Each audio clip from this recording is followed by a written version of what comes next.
Hello friends, तो आपका एक बार फिर से बहुत बहुत स्वागत है हमारे यूट्यूब चैनल में और आपके अपने किचन में। तो आज हमारी कोई रेसिपी नहीं, आज हम छठ का पूजा का एक बहुत ही प्यारा सा ब्लॉग लेके आए हैं, तो इसे ना पूरा देखिएगा। तो ब्लॉग की शुरुआत हम करते हैं अब यहीं से। तो सबसे पहले यहाँ देखिए, ये छठ जो महापर्व जो होता है, जो 4 दिनों का होता है, तो सबसे पहले यहाँ नहाए खाए होता है पहले दिन। तो इसके लिए ना नहाए खाए के में दाल चावल और सब्जियां वगैरह बनती हैं।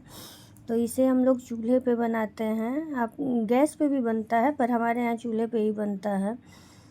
तो पहला दिन नहाए खाए का होता है, तो जिसमें कि दाल चावल और 5 तरह की सब्जियां वगैरह बनती हैं, इससे ज़्यादा पर इससे कम नहीं। और भी सब जगह का अलग अलग नियम होता है, पर हमारे यहाँ ऐसे ही बनता है।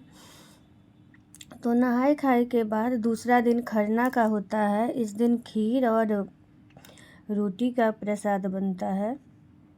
तो ये देखिए, ये नहाए खाए का प्रसाद यहाँ पे बन के तैयार हो चुका है। तो इस पहला दिन यहीं पे ख़त्म होता है। दूसरा दिन की शुरुआत ना खरना होता है।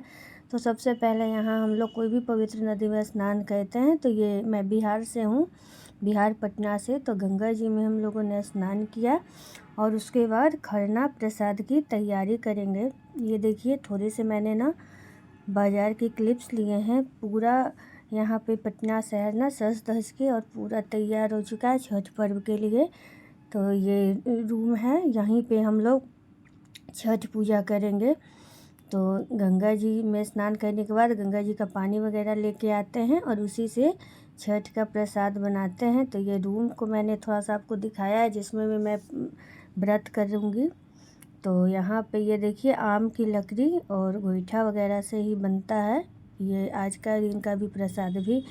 तो इसमें खीर और रोटी बनता है। खीर गुड़ का बनता है हमारे यहाँ, बहुत जगह चीनी से भी बनता है, तो वो अपना अपना नियम होता है।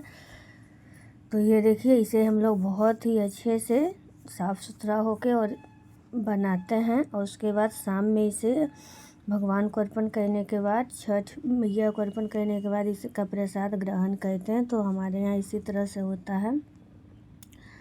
तो यहाँ दूसरा दिन का भी प्रसाद बन के तैयार है। उसके बाद यहाँ पे देखिए किस तरह से हमारे यहाँ ये व्रत होता है। और फिर यहाँ पे हुमाद वगैरह करने के बाद हम लोग प्रसाद को ग्रहण करेंगे। उसके बाद फिर घर के भी सारे सदस्य से प्रसाद को ग्रहण करते हैं। तो यहाँ पे मैं हुमाद जला रही हूँ और उसके बाद प्रसाद का भी हम लोग ग्रहण करेंगे। तो प्रसाद यहाँ पे हम लोग खाएंगे। और उसके बाद यहाँ के बाद प्रसाद ग्रहण करने के बाद कुछ भी खाया पिया नहीं जाता है। तीसरे दिन सीधे चौथे दिन सुबह का अर्घ के बाद ही कुछ भी खाना पीना रहता है। तो ये दूसरा दिन ना यहीं पे ख़त्म हो जाता है, ये खरना के बाद। और उसके बाद तीसरा दिन शुरू होता है, जिसमें कि ना ठेकुआ वगैरह बनता है। तो फिर से रूम वगैरह को अच्छे से साफ़ करके ठेकुआ को बनाया जाता है।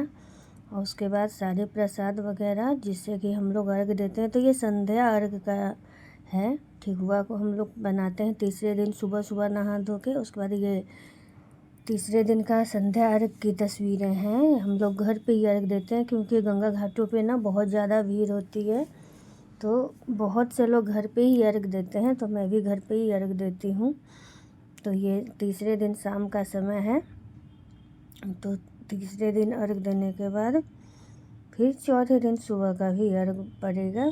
तो ये देखिए, ये 4 दिनों का महापर्व होता है, जो कि बहुत ही धूमधाम से मनाया जाता है। तो यहाँ पे हमारे परिवार के सारे सदस्य हैं। तो यहाँ पे मैं अर्घ दे रही हूँ सूर्य भगवान छठी मैया को। और यहाँ पे मैं अर्घ दे ली हूँ। उसके बाद ये मेरी मम्मी है, तो हम दोनों ने व्रत किया था, हम लोग दोनों ही करते हैं। तो अब यहाँ पे मम्मी अर्घ चढ़ा रही हैं भगवान को। तो उसके बाद थोड़ा हुमाद वगैरह होता है तीसरे दिन भी शाम के समय। और उसके बाद ये देखिए, थोड़ा सा यहाँ पे ना हमारे यहाँ सूर्य भगवान की प्रतिमा स्थापित होती है, तो मैं उसे देखने जा रही हूँ। तो ये देखिए कितना अच्छा सा भव्य सजावट है। पटना शहर पूरी तरह भी रोशनी में नहाया हुआ है। बहुत ही अच्छी सजावट है हर जगह। तो शाम के अर्घ चढ़ाने के बाद, पूजा करने के बाद मैं थोड़ा सा गई थी सूर्य भगवान की प्रतिमा को देखने, क्योंकि रोज़ रोज़ ऐसा अवसर मिलता नहीं है। तो बहुत थकावट होने के बाद भी हम लोग यहाँ पे भगवान सूर्य के दर्शन को गए थे, हमारे सारे परिवार के सदस्य। ये देखिए कितना अच्छा सजावट है एकदम। बहुत ही यहाँ पे सारी गलियों को, हर जगह को बहुत ही खूबसूरत तरीके से सजाया जाता है। और लगभग हम सूर्य भगवान जहाँ पे स्थापित होते पहुँच चुके हैं। ये देखिए बहुत प्यारा प्यारा सा सेल्फी पॉइंट भी बनाया गया है। अब देखिए 3 सेल्फी पॉइंट यहाँ पे बनाया गया। ये देखिए भगवान सूर्य की प्रतिमा हमारे घर से बिल्कुल पास ही में बैठते हैं 2-3 सूर्य भगवान की प्रतिमा, तो उसे भी हम लोग ने देखा और उनसे आशीर्वाद प्राप्त किया। तो इसी के साथ ना अब चलते हैं, एक और प्रतिमा बैठते हैं, वहाँ भी दर्शन करेंगे। देखिए कितना अच्छा सा भव्य सजावट है। ये सेल्फी पॉइंट वगैरह बहुत ही प्यारा सा डेकोरेशन है। देखिए कितना अच्छा सा इन लोगों ने किया है सजावट को, जो देखते ही बनता है। तो इसके साथ ही हम चलते हैं, एक और सूर्य भगवान की प्रतिमा पास ही में बैठते हैं, वहाँ का भी दर्शन करते हैं। तो ये देखिए ये पंडाल का बाहरी लुक है। बहुत ही प्यारा सा सजावट है, बहुत ही सुंदर है और पूरा जगह रोशनी से जगमगा रहा है पटना शहर। तो यहाँ पर मैं अब दूसरे सूर्य भगवान के प्रतिमा के पास लगभग पहुँच चुकी हूँ, जो कि बहुत ही पास में है, 2 से 3 मिनट के अंतर पर है। तो ये देखिए ये जो दूसरे सूर्य भगवान बैठते हैं वहाँ का नज़ारा। यहाँ का भी पंडाल बहुत ही प्यारा सा डेकोरेट किया गया है। और ये भी सूर्य भगवान का हम लोगों ने दर्शन किया और उनसे आशीर्वाद भी प्राप्त किया।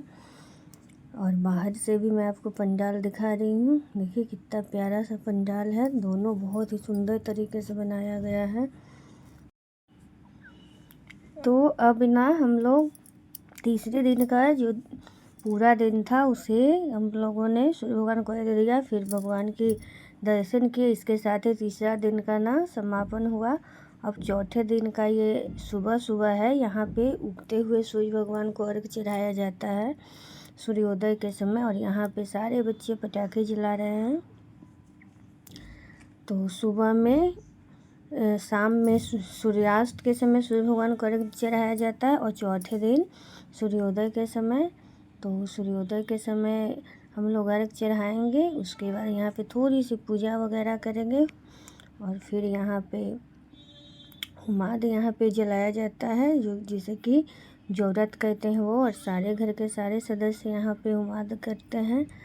और इसी के साथ ना छठ महापर्व का समापन हुआ। अब देखिए प्रसाद की तैयारी है सबके बीच बांटने के लिए। और